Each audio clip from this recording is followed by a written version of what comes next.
All right, everyone, welcome back Right. into another live edition of the Patriots Beat podcast here on the CLNS Media Network, presented by our wonderful friend over at PrizePicks. It's Brian Hines, back as always with Alex Barth.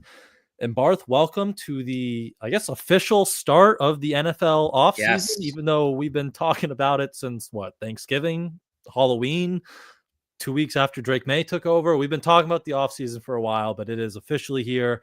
The Super Bowl is in the rearview mirror. The page turns to 2025 officially, but we are going to talk about the Super Bowl a little bit and, maybe what it means from a Patriots perspective, maybe some players that were in the game that who could be on the Patriots radar. And I think tampering is a month from today, I believe, right? So we'll be Sounds right. Yeah. getting into the tampering window and free agency soon, and finally some player acquisition. But I guess just first we will start with the actual game, because there were some Patriots storylines in the game as well, and it just was the Super Bowl, and it was an ass kicking by the Philadelphia Eagles. So what were your kind of big takeaways just from watching that game yesterday? Belt to ass. That was awesome. That was great. And not just the fact that it was a blowout, and it was a blowout. That was no 18-point game. The way in which it happened. Patrick Mahomes, it felt a lot like that Super Bowl against Tampa. Patrick Mahomes having a run for his life, taking the hits that he took, no flags. The Eagles being able to kind of methodically move the football. That was a good old school smash mouth kind of win. And it started up front for Philly. And I kept going back to, Brian, do you remember when the Eagles came here for that joint practice back in August? I remember it. And how I remember the way we were talking about it and the way we were writing about it. There were a lot of people who were like, it wasn't that bad. You're exaggerating. You just want to knock the team, blah, blah, blah. That's what we saw. And that's not to excuse the Patriots offensive line. The Patriots offensive line was not good. But like that front, we said it that day, like this is as good as you're going to get. This is a group that has a chance to take over a game. They did that in the Super Bowl, and credit to them for winning a game that way. I remember that practice. I mean, first of all, the Eagles offensive line walks out and you're like, oh my gosh, these guys are gigantic. And they showed that the graphic on the screen, like the average size is like 6'6", 350, 60 pounds, which is the biggest offensive line in the league. You're like, these guys are monsters. And then I think it was towards the end of that practice. Remember, they were doing the hurry up, the 2-minute, the 1-minute drill, and the Patriots literally couldn't move the ball. Like, it's like the plays kept getting blown dead, and then poor Drake gets in there. We're all excited, but and it was even backups on backups, and you saw some of their backups even make plays last night just because they're so deep with that front four. And he was literally, Drake would drop back, and there would be a guy in his face, and they'd have to blow the play dead. And you literally saw that just come to life in a Super Bowl, and it was pretty remarkable. Definitely early on had some feels to that Bucks game that you mentioned, where Todd Bowles just kind of sent four and made Patrick Mahomes run around and then baited him into some bad decisions. I think Mahomes was probably worse in that game. He gifted them kind of 14 points. Obviously, the pick six to my guy Cooper DeJean, and then Zach Bond got another one down there by the goal line. So definitely the front four took over that game. They capitalized on Mahomes' mistake in the back end. And then Jalen Hurts too. Give him some flowers, because if you went into that game and said Saquon Barkley would run for, 25 carries for 56, 57 yards. He was under 2.5 yards per carry. You would have been like, that is not good news for the Eagles. And Jalen Hurts had a hell of a game. He did have that one interception, but he played really, really good as well. And 2 straight Super Bowls against Patrick Mahomes, he probably outdueled him. So you do tip your cap to Jalen Hurts for that one. But I think the story definitely was the defense and the front four getting home with 4, and they just completely took over that game. Yeah, they really did. Hurts was good, like you said. I think Sweat should have been the MVP, but I don't necessarily have a big problem with them giving it to Hurts. Credit to him. And look, the Chiefs' defense game plan was clear. It was, we are not going to let Saquon Barkley beat us. We are not going to let you beat us that way. Barkley didn't have a massive game statistically, but he had a massive impact. Because once the Eagles kind of got the idea of, all right, Barkley's not an option, they started doing other things and it worked. And it's in stark contrast to what the Chiefs did. They couldn't get it blocked. They couldn't get it blocked with 4 guys, which like that's going to happen. If Andy Reid is this offensive coach like he's talked about, shouldn't he have had an adjustment for that? So I was a little surprised, and I don't know. I know their left tackle situation was a mess all year, and I don't know who they actually had like active, but don't you think at some point maybe like kick Joe Tooney back into left guard and just try with a tackle back out there at left tackle? Like that was Yeah. That was the adjustment I was waiting for, because that poor left guard that was in there was getting destroyed, and Joe Tooney was getting destroyed at left tackle, but like he's a guard, so I thought I would have tried kick Joe Tooney back in and at least try to secure your interior, and then send help to your left tackle, chip, put your running back over there, do whatever. But Andy Reid just didn't do that at all, which kind of surprised me. Yeah, I was really surprised the Chiefs didn't have anything more innovative offensively. And then what happened with the Eagles is once they were able to start moving the ball without Barkley, they had these long sustained drives. And at one point in that game, the Eagles had run 52 offensive plays to the Chiefs 25. And there was not going to be a comeback at that point. Like, I know everybody had the 28-3 kind of pop in their heads. The reason 28-3 was able to happen was that even though the Patriots were getting blown out, they were dominating the time of possession. They were, I think, out snapping the Falcons at one point in that game. I think it was like 60-something to 40-something, 60-something to 30, something like that.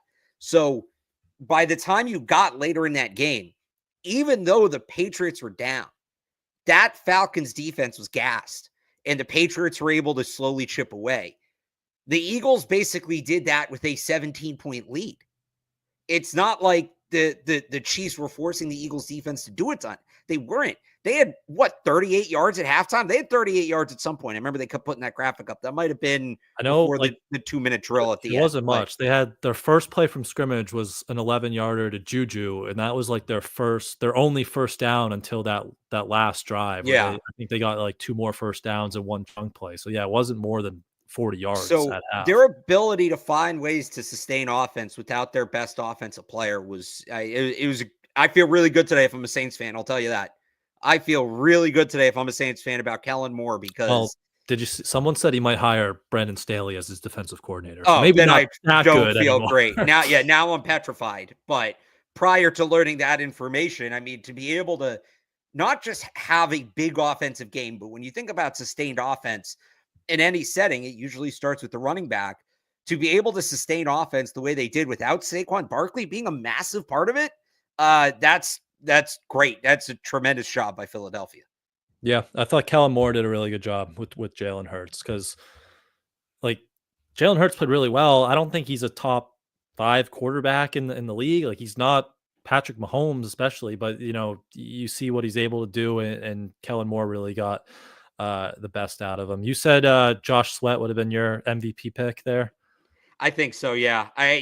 Like kind of representing the entire defensive front. Kind of like a lot of people were comparing it to the Seahawks Broncos Super Bowl, where they gave it to who was the linebacker that got it? Oh yeah. Malcolm Smith. Was that Malcolm Smith? Yeah. Malcolm Smith. Like, give it to someone on the defense. Like, I would have been fine with DeJean, just because the pick 6 really just felt like, okay, this is it. And that was like the real kind of dagger, it seemed like, even though it was early in the game. So DeJean or Josh Sweat there would have been good choices. But Hurts did play really well. You look at what the defense did to that, and I know that they only scored more than 30 once this year, which, by the way, do you know the only game they scored more than 30? That was against the Buffalo Bills in the AFC Championship. What a time for that to happen. But it is still Patrick Mahomes. And to have that kind of effort in that game, although Patrick Mahomes might be a Super Bowl choker. I mean, are we ready to talk about that? Played in 5 games, score differential of -28. His touchdown to turnovers is like 8-7 too, right? He's got more interceptions than Brady has. 8-7 with those 2 absolute garbage ass time, whatever, Super Bowl 2 blowouts. Oh yeah. Well, no, he had those 2 touchdowns late that were completely irrelevant. Oh yeah, the garbage time. I'm trying to pull up his like Super Bowl game log here. Yeah, it was 2 in the last 3 minutes. Yeah. So yeah, he would have had a negative touchdown to interception ratio without that, but Yeah, they don't have yesterday in here yet. I mean, the first one against Philly, he threw for 3 touchdowns and no picks, but he only had 182 yards. He's thrown multiple interceptions now in 3 of 5. His best game's probably the Niners Super Bowl, the second Niners Super Bowl last year when he went 34-46 for 333 with 2 touchdowns and a pick. Besides that, I mean, yeah, he hasn't been great. It's not very impressive. And I think they said in their 3 wins too, they start very slow. Like they were down 10-0 in all their 3 wins, which, Yeah. which Nick Tom Wright Brady, let you know before he stopped tweeting for the night. Oh, that was his last tweet, right? Yeah, Nick Wright. Yeah, he was like, all right, now that they're down 10-0, the game can really begin. Officially This is starts, what the which, dynasty does. Tom Brady wasn't prone to his deficits in the Super Bowl every now and then. He came back. He came back. Not too, like us.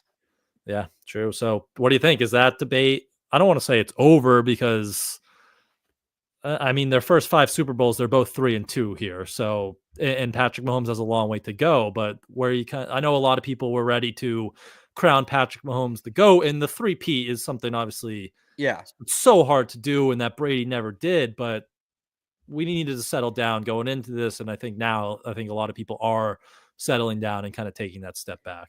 Yeah, I'm not going to say it's over because there's more football to be played, but I think it's a great reminder of what people around here were saying for a long time, which was you're asinine for having this conversation now. We're talking about a guy who won 7 rings over the span of 20 years, 20 plus years, 25 years, close to 25 years. And we're okay comparing that to a guy who has less than half the rings in less than half the time. How do those two line up? And this is what I've been saying for a long time. The longevity element of it is so crucial to the debate. And you can't start that yet. You're not remotely close to starting that because you are going to have more games like this. And guess what? He's going to lose Travis Kelce. For all intents and purposes, he didn't have Travis Kelce last night, but he's going to lose Travis Kelce. He's going to lose Andy Reid. He's going to lose this defense. Like, he's going to have to reinvent himself. Tom Brady did that 4 times. Tom Brady reinvented himself essentially 4 times in his NFL career. He did it, or there were 4 iterations. There's like 01 to 06 Brady. Then there's long hair, no Super Bowl Brady. Then there's locked in freak Brady. And then he went to a new franchise, so he had to kind of learn it all again in Tampa. There's essentially 4 iterations. You want to say this is the second iteration of Mahomes? You want to draw a line at like losing Tyreek Hill? I'm okay with that. Yeah, that's probably fair because they kind of reinvented their offense after they lost Tyreek Hill. But and look, Brady obviously did most of it with Belichick, but it was, he went through different offensive coordinators, even under McDaniels. He won 3 with Charlie Weiss, he won 3 with Josh McDaniels, and even under Josh McDaniels, the 2014 offense and the 2018 offense are so different. Everything Mahomes has done, they lost Tyreek Hill, but the general offense is the same idea. Losing Kelce is going to be a big one, and then ultimately losing Reid. So there's a whole lot Mahomes still has to prove. And people just wanted to rush and knock Tom Brady down because it's Tom Brady, right? And because it's the Patriots. And he was just the right guy at the right time. But there was no way that conversation ever should have been started. Are we going to get there eventually? Maybe. I doubt it, but it's the NFL. Anything can happen. And when it's time to have that conversation, in all good faith, I'll have it. We are not there. We are not remotely close. We have not been remotely close. We were not close before that game last night, but we are further away now. So that's what that game meant to me. I don't know if the debate's over. I would phrase it more as a reminder that the debate should have never started when it did. Yeah. I mean, it took Brady, 5 for people to finally kind of say, okay, maybe this guy is better than Joe Montana. And now Mahomes had less than half and people were going there. So the debate was stupid, but definitely not over because Mahomes I was talking about this. 28. Sorry. Yeah. I was talking about this with somebody last night where, like, for Brady, you're right. There were a lot of people after they lost the AFC Championship to the Ravens in 2013 that were saying, well, at home, had the better team. Like the greatest quarterback of all time doesn't lose that game. There were people writing him off that even when he beat Seattle and played the greatest quarter a quarterback has ever played in the history of the league, and he had now won 10 years apart, and he had his Against the fourth. best defense in the league too, Right. for like 3 years straight. Like, that is when I started feeling comfortable calling him undisputed the greatest of all time. It didn't become the consensus. Brian, not only did he have to get his fifth, but remember what he had to do to get it. He had to come back from down 28-3 in order to do that. So if we weren't ready to call Brady the greatest until in Montana is 4, right? Yeah. So Brady that was the other thing when Brady won 4, then people said, well, Joe Montana was undefeated in Super Bowl. Right, Joe Montana never lost. 4-0, Brady was 4-3, 4-2 at that point. Right, and he had to win the fifth, and he had to do it in such convincing fashion and get another MVP in there as well for people to really say he was the greatest. So Mahomes gets to do it with less rings and more losses and without the longevity card. Like, it's nonsense. Yep. But that will, going back a little bit, like how the Chiefs move forward now will be one of the most fascinating things, because Kelsey, I thought he was going to retire last year. He came back, seemed like the three-peat had a lot to do with that. So if he's done now, there's Mahomes' best weapon. And then, Brady did have the benefit of working with Belichick the whole time. Mahomes isn't going to have that with Andy Reid. And even if you go beyond those two, their offensive line, they're going to need a new left tackle. They're going to need a new right tackle. Sounds familiar. They might need a new right guard if Trey Smith's leaving. They'll get Rashee Rice back, but if they lose, they'll probably need a pass catcher. Even if Travis Kelce comes back, they'll need another pass catcher. And then you go on the defense, like Nick Bolton might leave, who's been one of their best defensive players throughout these playoffs. Chris Jones is getting older. It's really just Trent McDuffie in the secondary, right? Like they lost L'Jarius Sneed last year. They struggled to replace him. They have a Reed at safety who's, getting a little older. He might not be back. So they have a lot to do on that roster. Not much cap space that can be finagled and worked around, but they got a lot even just beyond Andy Reid, who is going to come back, but beyond Andy Reid and Travis Kelce, who will see with Kelce to really kind of shake this thing up. And we said there's multiple iterations of Brady. Like that was what made him so great. The longevity, doing it different ways with different teams. Like that's the next big thing for the Chiefs, is how are they going to kind of build this thing back up and try to keep extending this window with Patrick Mahomes here. I'll say this. Somebody brings up Montana and Mahomes being the argument. Like, I said last year Mahomes had passed Manning. And I still believe that even after last night.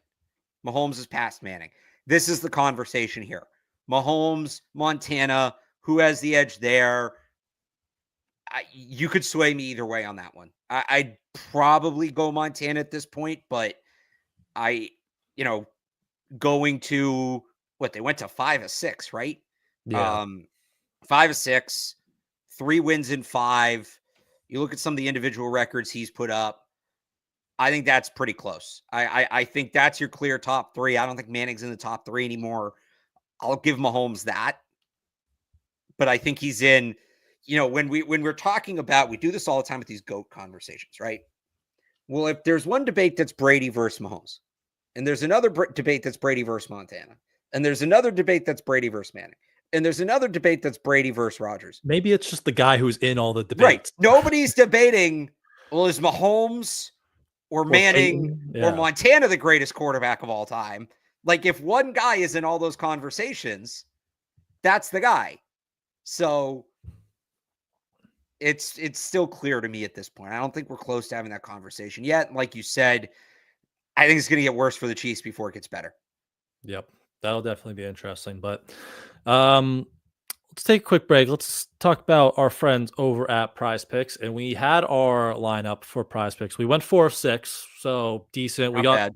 money came back. Money came back. So it's not a straight up loser, 4 of 6 on our prize picks lineup for the big game. But football season is now over, but the sports roll on, and it does so on prize picks, where you just pick more or less on at least 2 players for a shot to win up to 1,000 times your cash. An all-star weekend is almost here in the NBA, and prize picks is the best place to win cash while watching your favorite players during the game and the Saturday night events like the 3-point contest. And this week on prize picks, we can also look on the basketball board and select Jason Tatum. I think he was questionable for tonight, but more than 29 points.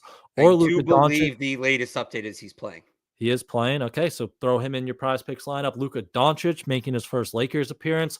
You can go more on his points, more on his assists if you think he's going to be dishing it to LeBron a lot. So make sure you download the prize picks app today and use code CLNS to get $50 instantly after you play your first $5 lineup. That's code CLNS to get $50 instantly after you play your first $5 lineup. You don't even need to win to receive the $50 bonus. Again, on prize picks, run your game.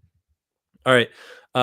With that game, Chiefs Eagles, a lot of free agents. We just talked about some on the Chiefs, a lot of free agents too on the Eagles, especially in those trenches, which is something we all want the Patriots to kind of build up. You saw how they can dominate for the Eagles in that Super Bowl. So on both sides, anyone that's really at the top of maybe your free agency wish list for the Patriots that did play in that Super Bowl last night? Does AJ Brown count as a trade target? I think that's off the table now, unfortunately. Yeah, so I'll go with Josh Sweat. I think to get a guy that can come off the edge like that, can wreak havoc. Yes, he's a little undersized, but you look at what Mike Vrabel was able to do with Harold Landry in Tennessee. He's smaller, but I wouldn't say his size is a hindrance in his game. It's just the way he plays, especially if you put him with a guy like a Keon White on his side. I would say Josh Sweat would be at the top of that wish list for me. Then Milton Williams. Zach Bond would be third. I just think the Eagles had such a great role for him in the context of that defense. That's going to be tougher to replicate in New England compared to what Williams and Sweat were doing. So Josh Sweat's the guy. Josh Sweat is the guy to me that they should be looking at. Yeah, and they obviously need a pass rush. I was pulling up PFF's free agent list. He's the number 2 pass rusher, I think. Yeah, behind Khalil Mack. And Khalil Mack is not a fit for the Patriots. Yeah, on the older side. Sweat's kind of similar to Judon because he'll be 28 by next season, which is right around when Judon signed back in 2021 with the Patriots. Been a productive pass rusher. Like, this wasn't a 1-year thing for him or 1 game thing in the Super Bowl. Maybe earned himself a little bit more money in that Super Bowl, but he's been one of the more productive pass rushers in the league really the past few years. So need a pass rush. It would be great to get him. I am a big fan of Zach Bond. He was a Badger, so that might have something to do with it. But like, he seems like he would be a perfect fit kind of next to Juwan Bentley. You saw the coverage skills, and he's a little smaller and athletic, but he's still really good against the run too. So I would be all for those 2 guys. Just take the spine of this Philly defense and bring it over here. Milton Williams too, if you want to add him into the mix. Any of those Eagles defenders really seems like they would kind of be home run picks. But I'll say this on the other side too. I know he had a bad penalty last night, but Nick Bolton would be another good fit. He's impressive. Are you a Trey Smith guy? Where are you at with Trey Smith?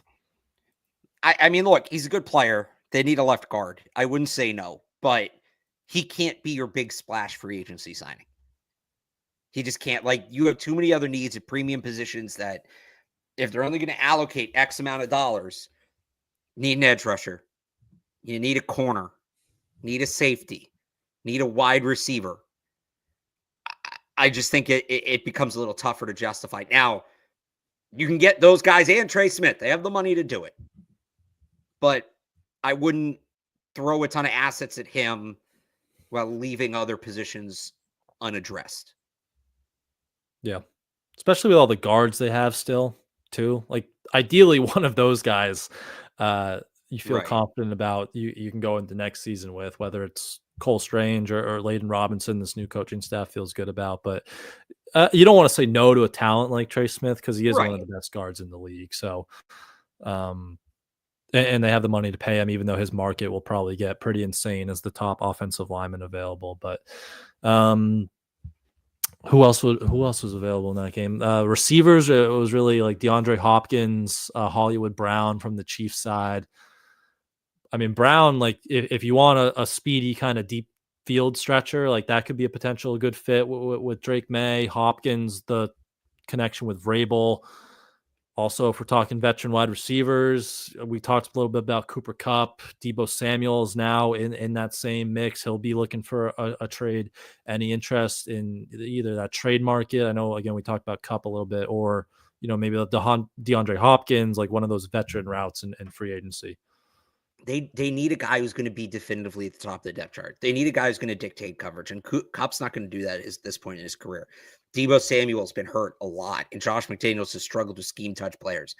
Hopkins, is he still that guy? I don't think so. I'll throw Devontae Adams in there too. Like, they need a guy that we're not going to sit here and hem and haw over whether or not he's the answer, even if we think he might be, right?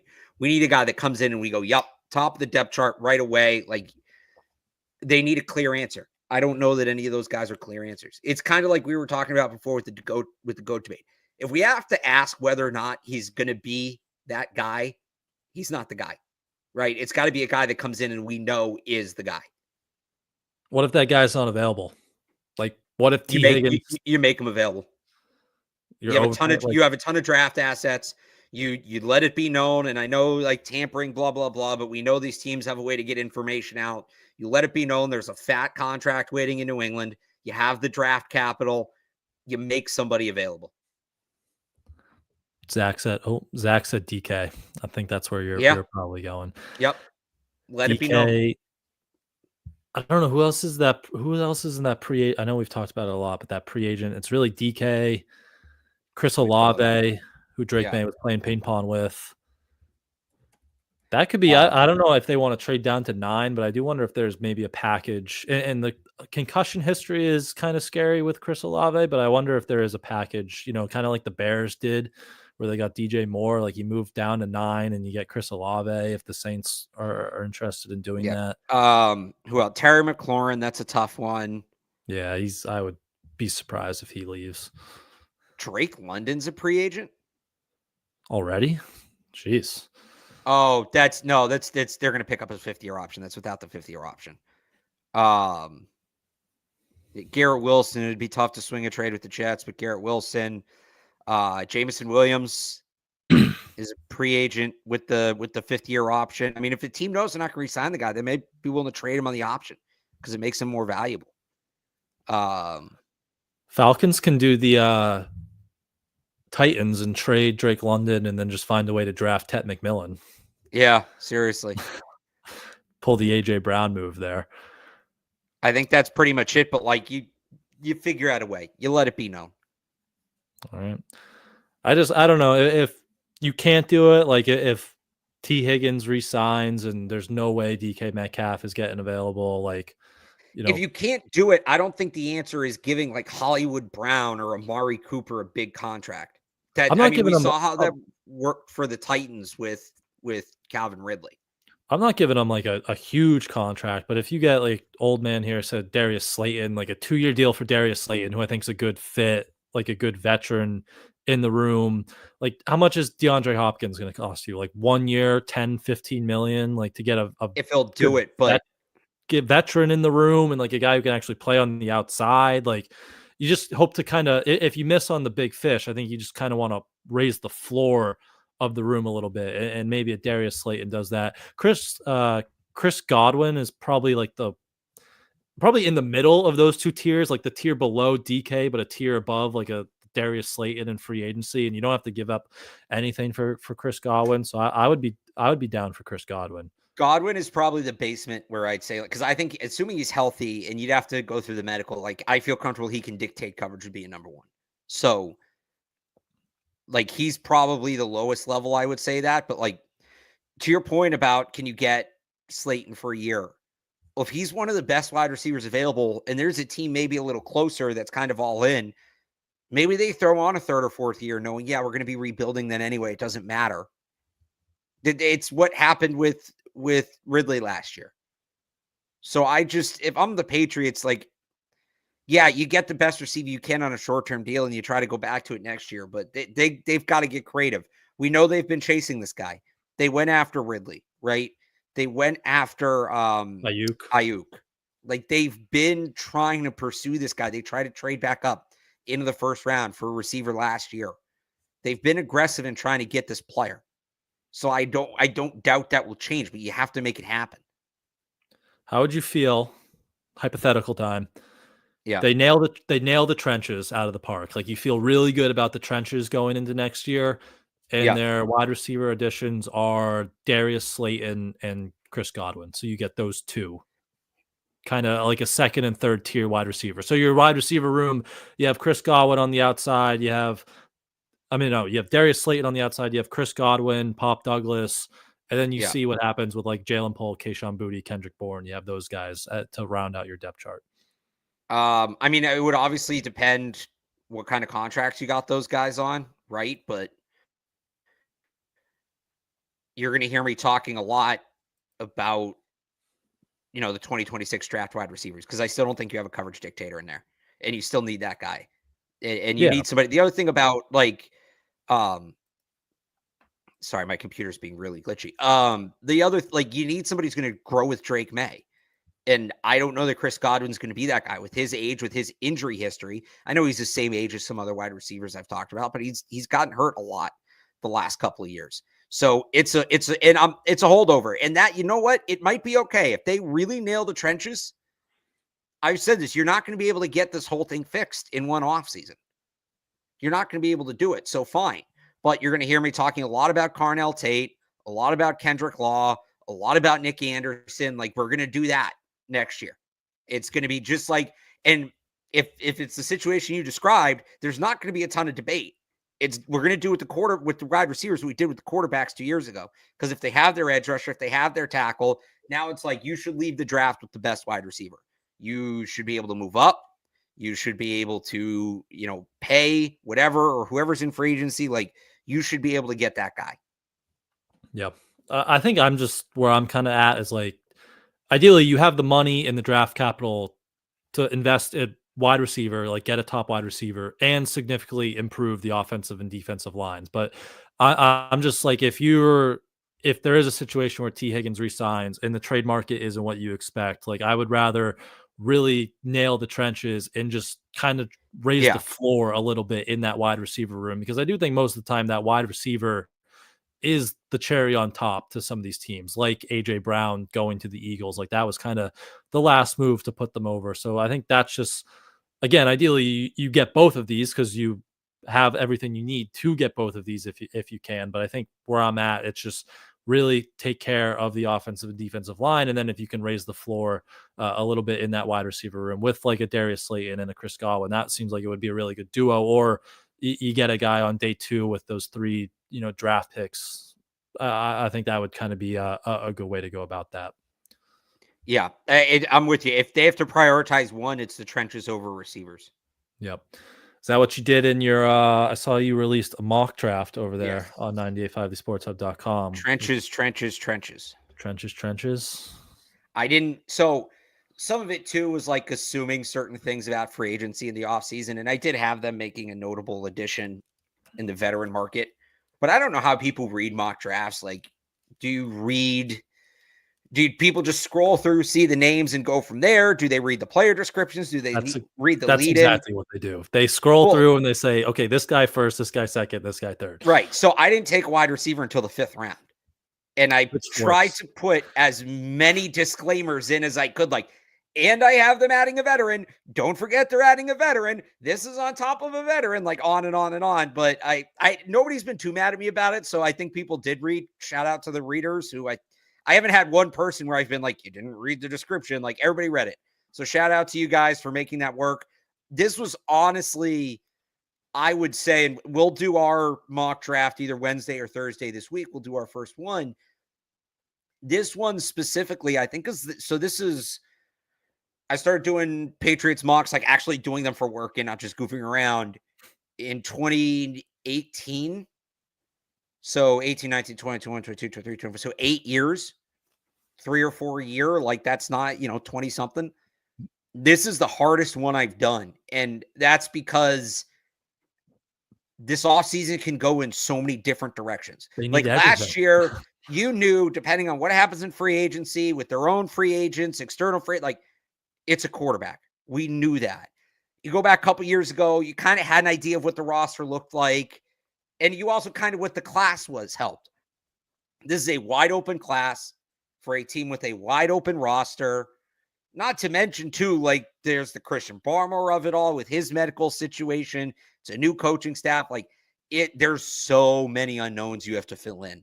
So it was hard to do. And there's a reason we're going to do one and then come back after free agency because I love mock drafts for the exercise that they are doing them on the show, which is basically introducing fans to prospects they should know about. It's really hard to do that right now when They need you should just know about everybody, right? So there's so many scenarios to get to. It makes it tough. And a lot of context is needed for some of these decisions that it's going to be a lot easier once we know the background. Yeah. I mean, last year, it was every draft started with whether Drake May or Jaden Daniels was there. Right. Maybe you got frisky and did a trade down. I don't even think we Michael Penix draft. I don't think we did. We did one. I think we did one. We must have done one. It was getting so repetitive. We must have done. It got repetitive. We did the wheel, remember? Oh, the wheel was great. We'll bring back the wheel this year. And the wheel still landed on Drake May third because we got like ACC on our first spin or something. So we still ended up with a quarterback on the wheel. But yeah, this year, I mean, there's so many different options, and they're a pick farther down, and we'll see what the quarterbacks go, if any quarterbacks go before them, which will shake things up all over the place. So a lot of different options with these mock drafts, which again, we will do our first one on our second show this week. So stay tuned for that. But anything else here? Any more Super Bowl reactions or no real Patriots news? Although Chuks Okorafor surfaced today, I guess is coming back into the league. Obviously not here, but Chuks Okorafor back. Mike Pellegrino going to the Bills. That broke in the game last night. So I think that was really the only Patriots news. So anything else to wrap this one up? Or I'll just say if the Bills win it all next year, I'm giving 100% of the credit to Mike Pellegrino. He will be the reason why. Any comment on Josh Allen winning MVP? Yeah, here you have a guy that, there was voter fatigue for the clear favorite, which we know the voters think Lamar Jackson was the best quarterback in the league because the exact same voters voted him first team All-Pro. So you had voter fatigue for the favorite. You had bizarre favoritism from the voters. Like, I think Orlovsky said outright that he was like, I'm voting for Allen because he deserves to have a MVP. Didn't care about him earning it, just said he should have one. I saw he said like, or maybe that was Romo. Maybe that was Romo. Maybe. One of them said it. Orlovsky, I saw a clip of Orlovsky on TV, and he did it like the award is most valuable. Okay, so I'll get it never goes to the most valuable player, but right. That was his breakdown. Like the cast around Josh Allen, he was more valuable to his team than Lamar Jackson. However they want to justify it so they can sleep at night. But you had voter fatigue for the favorite. You had favoritism for the underdog.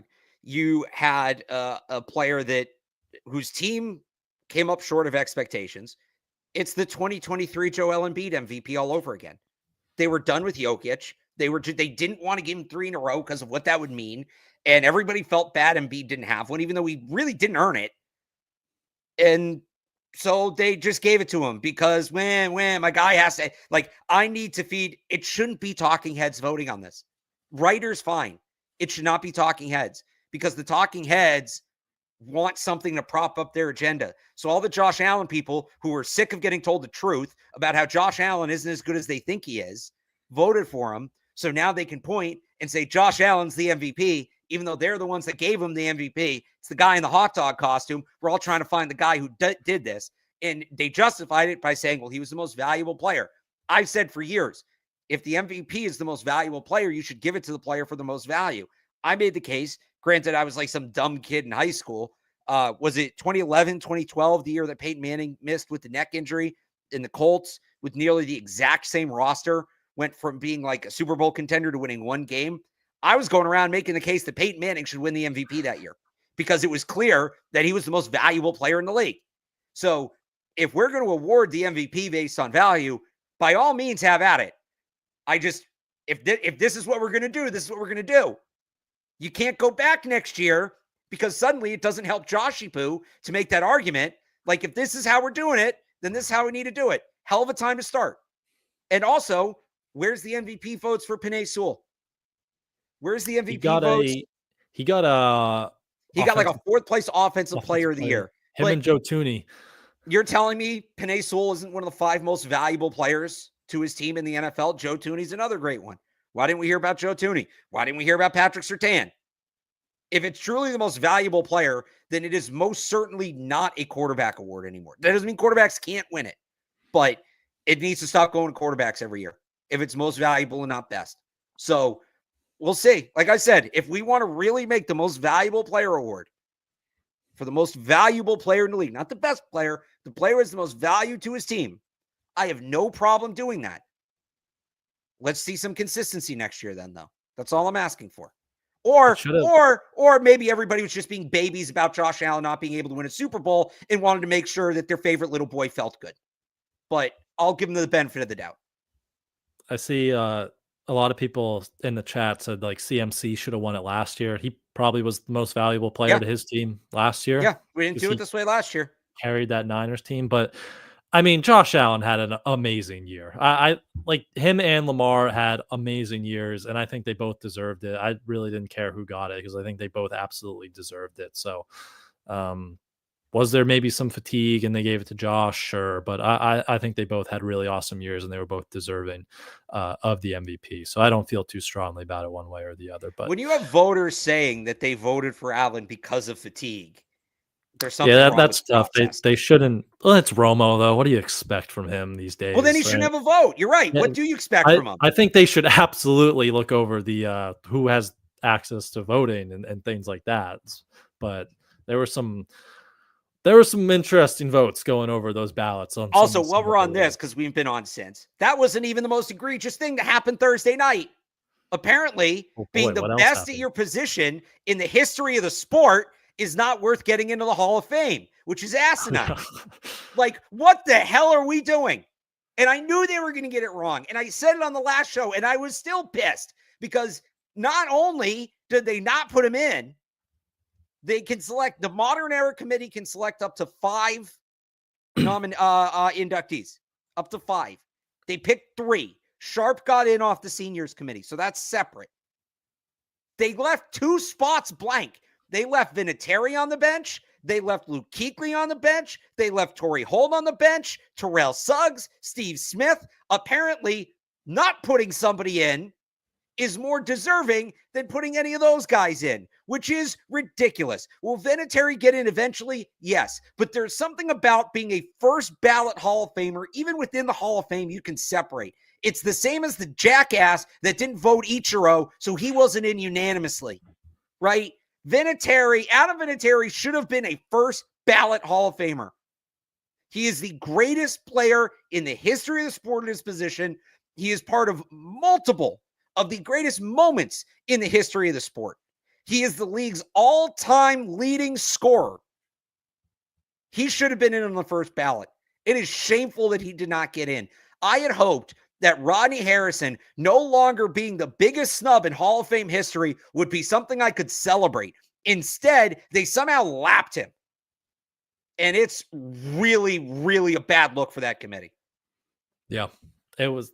The fact that they leave 2 spots open just makes zero shameful sense. There were 6 worthy candidates. It was Gates, Suggs, Kuechly, Smith, Holt, Vinatieri, and then there were 7. Who's the other one that got in with Gates and Jared Allen? And Jared Allen. So 7. You could have picked any of the 5 of those 7 and had a good class. And they decided we're going to leave 2 spots open. Ridiculous. Yep. Only upside It is was crazy. next year. Let's get Vinatieri, Harrison, and Bill all in together. And Edelman will be eligible for the first time too, but I'm not holding my breath on that one. I know how that's going to go. Vinatieri, Bill, and Harrison all getting in together, and maybe Vince Wilfork too. That would be pretty cool. Yeah, Vinatieri, he's an automatic finalist too now, right? Because he like finished top 7 or something like that. So he'll be a finalist again next year. Hopefully they wake up and put Rodney Harrison in that. Bill should be automatic if he doesn't come back to the league, and if he's eligible, he should be an automatic for that. So hopefully we get some Patriots. Well, I'll say this: they didn't put Eli in, which was good. Yeah, I begrudgingly have to give him credit for that one. They got that one right. We'll see if they keep it that way, but they got that one right. He'll get in at some point, I imagine, but that's unfortunate. Yep. All right. We will wrap it up there. Again, first off-season mock draft coming up later this week, Wednesday or Thursday. We will let you know. Patriots CLNS on Twitter, Patriots Press Pass on YouTube. Subscribe, turn your notifications on there and wherever else you get your podcasts. In the meantime, you can follow Barth on Twitter at RealAlexBarth. Head over to 985thesportshub.com. He's got a fresh Patriots mock draft up there. You can also follow me on Twitter at I am Brian Hines, and head over to patspulpit.com for our Patriots coverage over there as well. Thank you, everyone, for tuning in with us tonight, and we will see you guys later this week.